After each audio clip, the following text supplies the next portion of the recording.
Hello everyone, I'm Will, welcome to Tesla Jigsaw. Today is a massive day for Tesla owners worldwide, especially those with older Hardware 3 cars. FSD Supervised version 14 Lite has officially started rolling out to Hardware 3 vehicles in the US. If you don't know what that means, this is huge because Hardware 3 owners, that's pretty much all Teslas built from 2019 to 2023, have been wanting a little version 14 FSD action but have been stuck on version 12.6.4 for well over a year with no major intelligence upgrades. Meanwhile, la-di-da Hardware 4 cars moved on to version 13 and then full version 14. So for North America Hardware 3 owners, there's been a very long wait, but not quite as long a wait as some countries, naming no names. For everyone outside the US, the wait has indeed been even longer. Many international owners haven't received even basic FSD supervised approval yet from those dear regulators. But with this update to look forward to, this is a really big moment for the entire Hardware 3 community. For context, Tesla has produced just under 10 million vehicles to date, with around 4 million of those being Hardware 3 vehicles. Of course, by the time FSD finally gets approved here in the UK, we might even get an FSD bulk bonanza, version 14 on Hardware 4 cars, version 14 Lite for Hardware 3 owners, and who knows, maybe robo-taxis and fully autonomous commercial vehicles will come before regulators allow supervised FSD on customer cars. What a mess. It's actually ridiculous how far behind we are. Anyway, let's read the post from the king of breaking news, Sawyer Merritt. And I know that Tesla AI have posted this as well as Ashok Aliswami, but sometimes I'm sure Sawyer gets this news out before Tesla. FSD version 14 Lite has just officially started rolling out to Tesla owners with Hardware 3. It's finally here. Version 14 Lite introduces many of the same features for Hardware 3 owners as version 14 for Hardware 4 owners,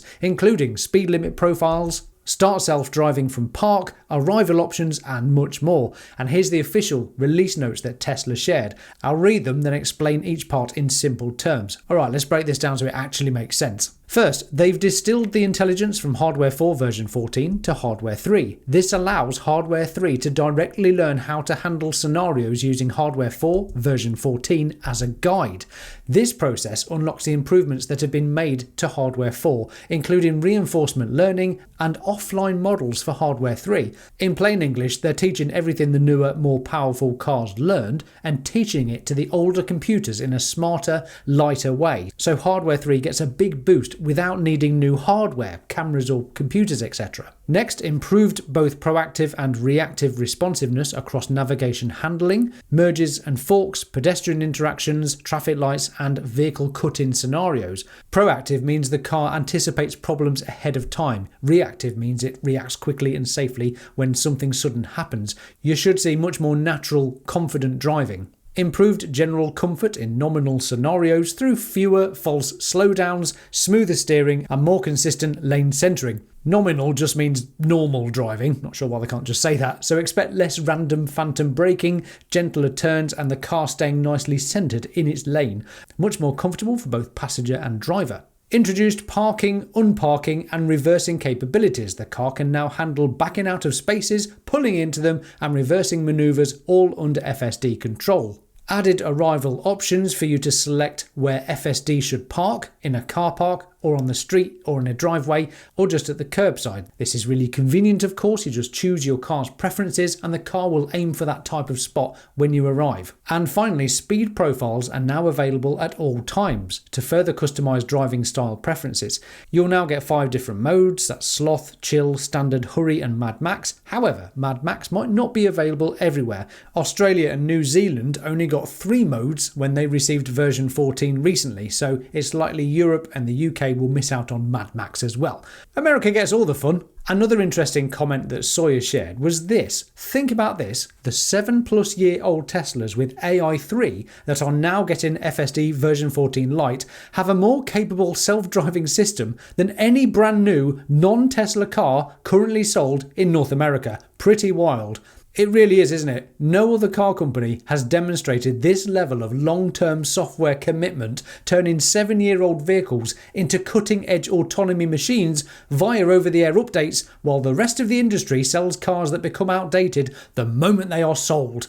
It's crazy just how far Tesla is in every way. So what does this all mean for Tesla as a company? Well, aside from the incoming software as a service revenue from potentially millions of cars that might subscribe to FSD, it shows they're still supporting older hardware years later, which is great for customer loyalty and even resale value of those cars. It proves their software-first approach actually works. These cars literally get smarter over time instead of just getting older and dumber. And it keeps millions of existing Teslas competitive, while Tesla pushes towards unsupervised robotaxi capability on the newer hardware. Quick answers to the questions I imagine a lot of you are thinking then. When will FSD Lite be coming to you? In the USA, it's rolling out now to early access owners and should spread over the coming weeks. Internationally, Tesla has said they'll expand it after the US rollout, but it depends on testing and local approvals, so likely later this year or maybe into 2027 in many places. For the UK, since we're still waiting for even basic FSD supervised approval,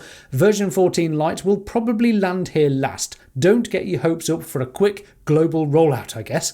And do remember, this version will still require full supervision. You must stay alert and be ready to take over, no matter how rare the interventions might be someday, as FSD goes on to be the normal operation of a vehicle. The driver will always be responsible on supervised versions, and Hardware 3 vehicles, even with this great software, will almost certainly stay supervised. Tesla has confirmed the hardware doesn't have enough processing power for unsupervised robotaxi level driving, so hardware upgrades would be necessary for anyone who wants their car to be part of the robotaxi future, which again Tesla does hope to offer in the future, but quite honestly I wouldn't bank on that strategy. It might be best to upgrade your older Tesla to a Hardware 4 version if owning a robotaxi is your goal. So what will be the noticeable differences between version 14 Lite running on Hardware 3 and the full version 14 running on Hardware 4 cars? Even if V14 Lite performs really well, there will still be some differences. Hardware 4 has much better cameras with higher resolution and far more processing power, so the full V14 on Hardware 4 should feel a bit smoother, react slightly faster in trickier situations, and handle complex or low light scenarios with a bit more confidence.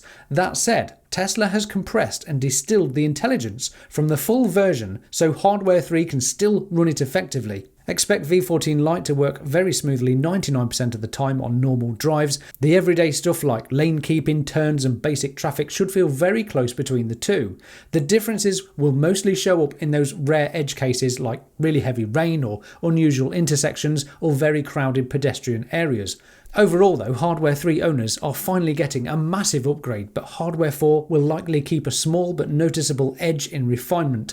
I also want to give a big congratulations to the Tesla AI team. They've worked incredibly hard to make this possible. When was the last time a 7-year-old computer got a major upgrade that let it do completely new things like this? It really is quite remarkable, isn't it? And I cannot wait for those who haven't tried FSD yet to feel and appreciate just how capable it is. If your only experience is with autopilot or enhanced autopilot, prepare to be amazed. It really is something else. Let me share a comment left recently on one of my videos. I've had FSD version 14.3.3 for 7 days during a horrendous spell of winter weather in Lower Hutt, Wellington, New Zealand, and it has been absolutely brilliant. I had to drive 10 kilometres out around the Wellington Harbour Coast Road to Eastbourne and return twice on Thursday night, in wild rain and sea spray conditions, in a lot of traffic, headlight glare and reflections off the wet road, and FSD handled it like the world's best chauffeur. I'm definitely a safer driver in these poor conditions when using FSD, and apart from a few minor navigation and parking niggles,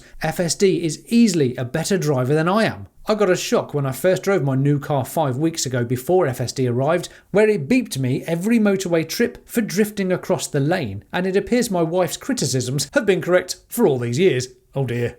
FSD, of course, stays perfectly centred in the lane. Here's another comment I just received. We just travelled over 200 miles from garage to parking lot through towns and on highways without ever touching the steering wheel. FSD may not be legally level 4, but it is definitely level 4 capable. If all goes as planned with version 14 Lite and autonomous improvements just keep coming for all Teslas, this doesn't just give the company an enormous advantage, it creates a massive compounding moat that turns every Tesla on the road into a future-proof asset with ever-increasing capability and resale value, something no other automaker can match. Do share your thoughts in the comments and let me know, are you on hardware 3? When do you hope to get this update? And if you are in the UK or Europe, how long have you been waiting? Do subscribe for more Tesla updates from me. But before I go, last weekend we had the UK's biggest Tesla event of the year, the Tesla Owners Club Supercharged event at Millbrook Proving Ground. I was there and filmed a full walk around video for anyone wanting to take a look. It was the first time that Cybertruck was giving rides in the UK, plus owners got the chance to drive their Teslas around various tracks at the Proving Ground. If you missed it, check it out next. I'm Will, this is the Tesla Jigsaw. Thank you patrons, thanks for watching. Bye for now.